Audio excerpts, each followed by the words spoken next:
Bismillahirrahmanirrahim.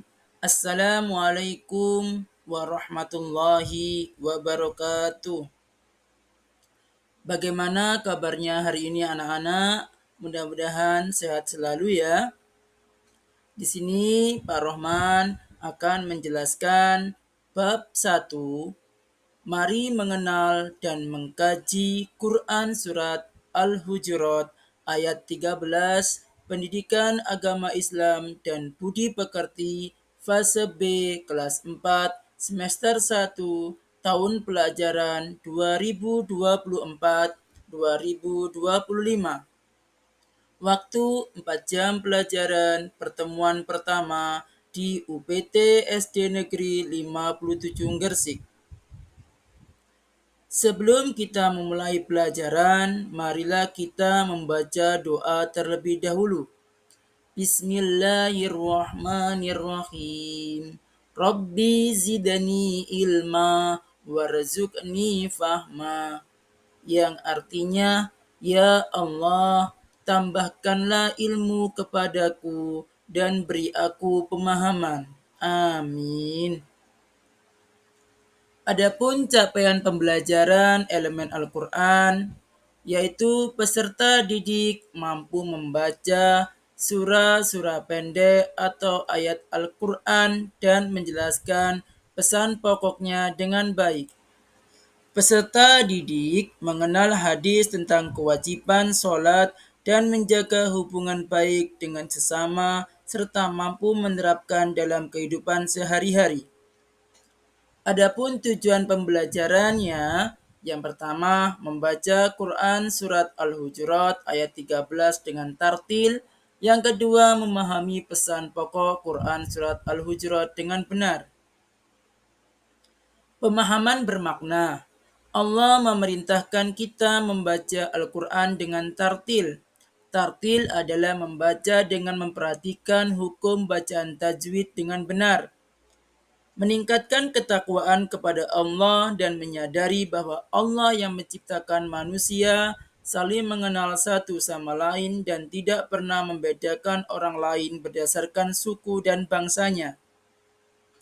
Pertanyaan pemantik yang pertama, bagaimana perasaan kalian jika ikut mengaji bersama di Taman Pendidikan Al-Quran? Pasti senang kan? Karena di Taman Pendidikan Al-Quran kita diajarkan yang benar tentang tajwid untuk membaca Al-Quran secara baik.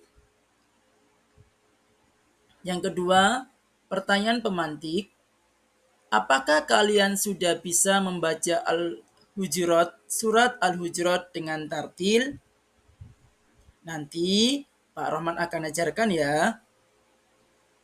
Yang ketiga, apa komentarmu setelah memperhatikan gambar 1.3 yang berisi keragaman manusia, meliputi agama, bangsa, budaya, dan hobinya?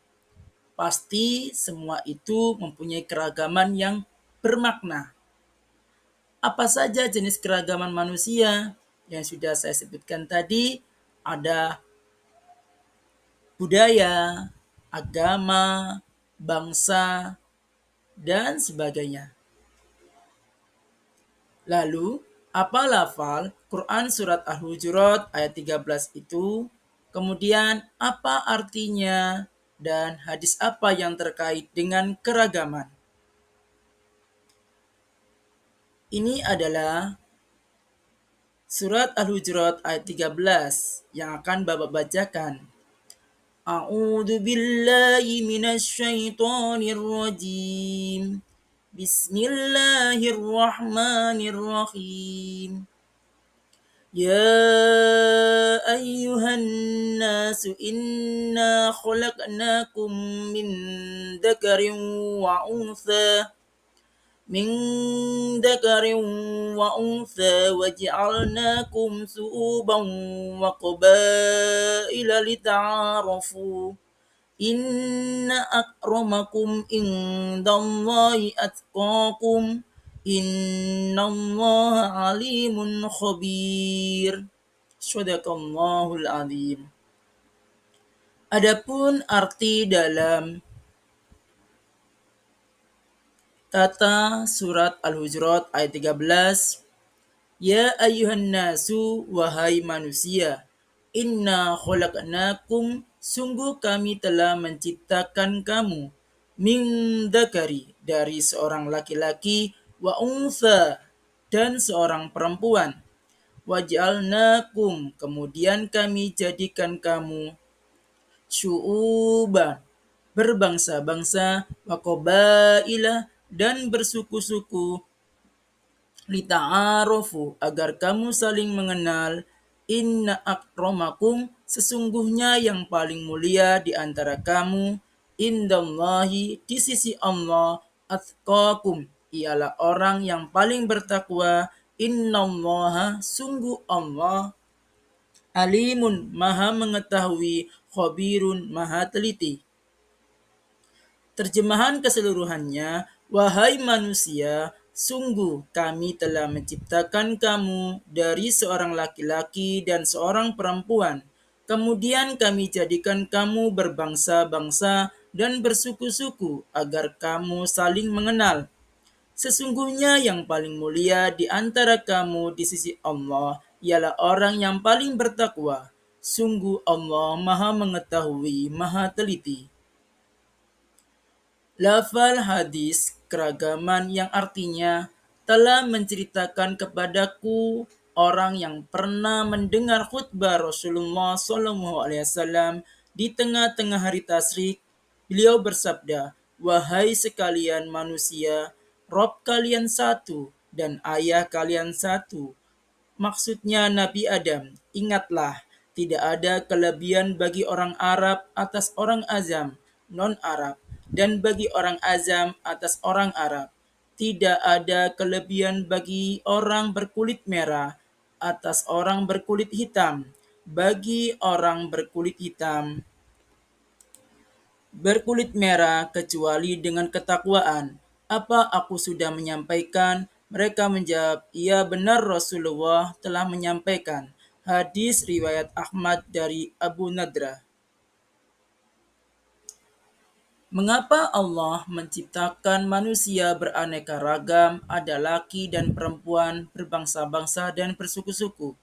Itu karena satu, Allah Subhanahu wa taala menjelaskan di dalam Quran surat Al-Hujurat ayat 13. Allah menciptakan manusia dengan jenis kelamin laki-laki dan perempuan agar saling mengenal dan menciptakan keluarga yang harmonis. Yang kedua, Allah menjadikan manusia berbangsa-bangsa dan bersuku-suku agar saling membantu, saling melengkapi, dan bekerja sama. Bagaimana menciptakan keragaman dan kemuliaan di hadapan Allah?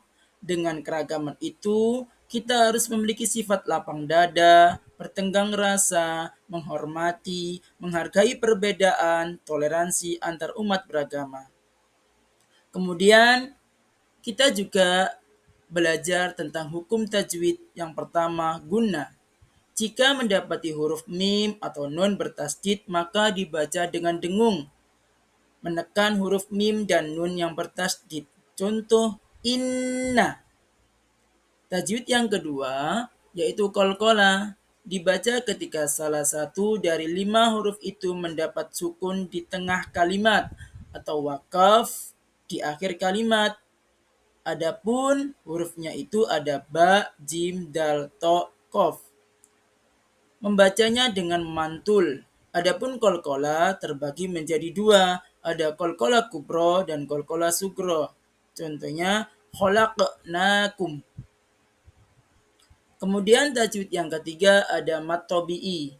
Terjadi ketika ada huruf alif sesudah harokat fathah, huruf ya, sukun atau mati sesudah harokat kasrah, huruf wawu, sukun sesudah harokat dhammah. Hukum bacaannya panjang, dibaca panjang 2 harokat atau 2 ketukan. Contoh, lita'arofu, alimun, su'uban. Untuk apa kita mempelajari Quran surat Al-Hujurat ayat 13 ini?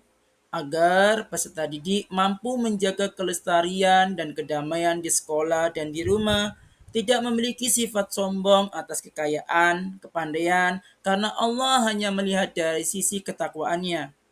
Mampu bersikap saling menghormati, menjaga perdamaian, tidak saling mengolok dengan sesama teman. Kesimpulannya, membaca Al-Quran dengan tertil, Al-Quran adalah pedoman hidup kita, maka kita harus mempelajarinya mulai dari membaca dan memahami isi pokok surat Al-Hujurat agar dijadikan panduan hidup di tengah keragaman dan perbedaan baik di lingkungan sekolah maupun di rumah. Allah menciptakan manusia dengan perbedaan jenis kelamin dan beraneka ragam suku, budaya agar kita saling mengenal. Orang yang paling mulia di sisi Allah adalah orang yang bertakwa. Allah tidak melihat kecantikan, jabatan, kekayaan, ataupun kepandaian. Itu saja dari Pak Rohman.